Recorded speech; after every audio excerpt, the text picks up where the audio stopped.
Olha, o senhor Alexandre de Moraes está furioso. Já saiu matéria aí no Globo dizendo que os ministros do TSE estão divididos sobre a cassação do Cláudio Castro, que deve ser aí 4-3 para que seja cassado, ou talvez para absolvê-lo. Porém, hoje a inclinação é para a cassação dele. O argumento para não cassá-lo é que, olha, cassar um governador em fim de mandato é ruim.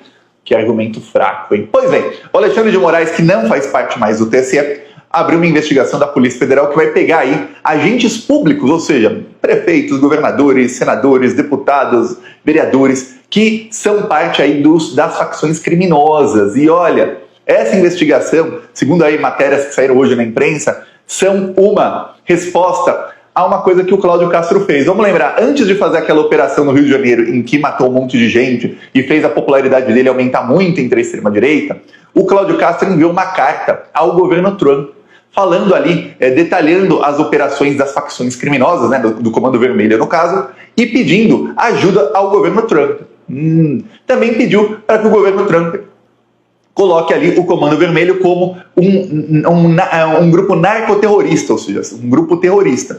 Sabemos aqui, eu falei exaustivamente no Plantão Brasil nas últimas semanas, e nos últimos meses, inclusive, como o governo dos Estados Unidos usa, ao longo das últimas décadas, a desculpa de que há terroristas em determinado país para invadir esse país e roubar todas as suas riquezas. Isso foi feito aí no Afeganistão, na Líbia, no Iraque, na Síria. Mas antigamente foi feito aí em Kosovo, foi feito em muito lugar, tá? Na Bósnia, etc, etc, etc. Muitos desses grupos terroristas são financiados pelos Estados Unidos. Eles criam o grupo, eles falam que esse grupo é terrorista e depois eles usam para invadir o país, destruir tudo e roubar as riquezas.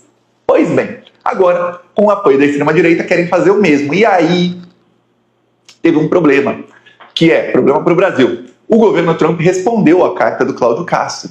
Vou ler aqui um trecho da resposta, responderei numa carta longa, mas vou ler aqui um trecho do que disseram.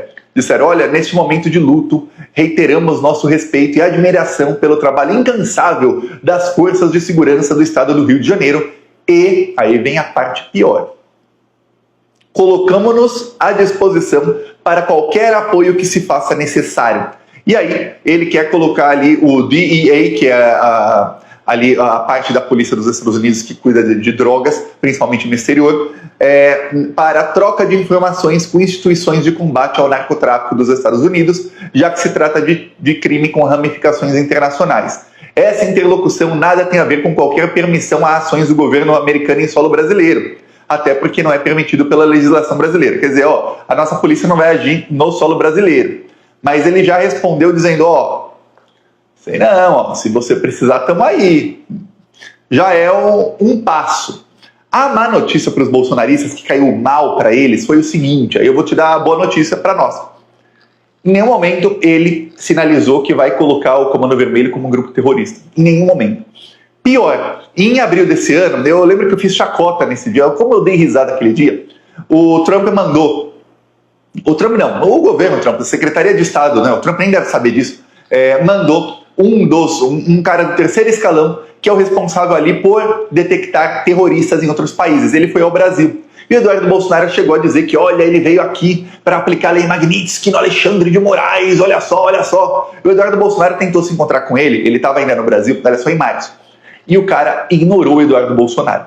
Ele teve um encontro de 5 minutos com o Flávio Bolsonaro, porque o Flávio Bolsonaro é o presidente da Comissão de Segurança Pública do Senado. Só por isso. E o encontro estava também com o Bilinski, que é o presidente da Comissão de Segurança Pública da Câmara dos Deputados.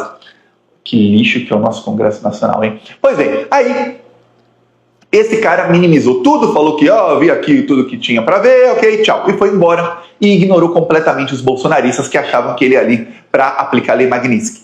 Depois, o assunto morreu completamente. O Trump declarou ali que tem terroristas, entre aspas, na Venezuela, narcoterroristas, e começou a tentar invadir a Venezuela. A partir do momento em que a Rússia enviou um avião, eu mostrei aqui no dia, eu mostrei, enquanto nesse comenta aí para quem não viu o vídeo, para que esses fiquem sabendo. Eu mostrei aqui, a Rússia enviou um avião cargueiro para a Venezuela. E depois mostrei, dias depois, o que tinha nesse avião cargueiro, que era o quê? Sistemas de mísseis russos, sistemas antiaéreos. Naquele momento, o Trump descobriu que tinha cristãos na Nigéria Esqueceu da Venezuela. Por que Venezuela, gente? Esquece a Venezuela. A Nigéria, olha a Nigéria aí. A Nigéria tem petróleo também, pô.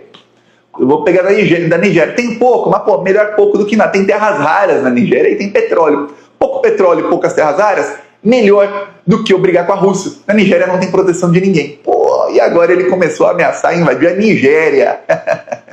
Esqueceu completamente a Venezuela. Falou que não tem aí nada aí no plano de invadir a Venezuela. Que coisa. Então a notícia ruim para os bolsonaristas é, ele ainda falou, não tem nada em solo brasileiro, que muitos podem entender como, a gente não vai invadir o Brasil, não.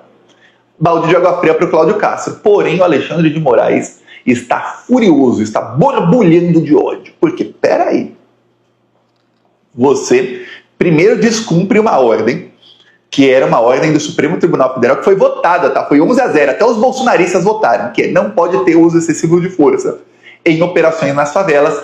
Tem que todos os policiais ter a câmera ali ligada, para que dê para saber se eles mataram alguém ou não. Aí você até chegou a decapitar uma pessoa, a cortar a cabeça de uma pessoa. O quê? E aí agora a perícia mostra que o cara que teve a cabeça cortada, ele tem ligações com o Comando Vermelho. Tá, mas tem algum lugar na lei brasileira dizendo que é para cortar a cabeça de alguém? Que ele estava vivo quando a cabeça dele foi cortada. Não é que mataram e depois cortaram a cabeça. Não, cortaram a cabeça do cara vivo. Fala, o quê? Aí o Cláudio Castro diz que não foi tudo gravado.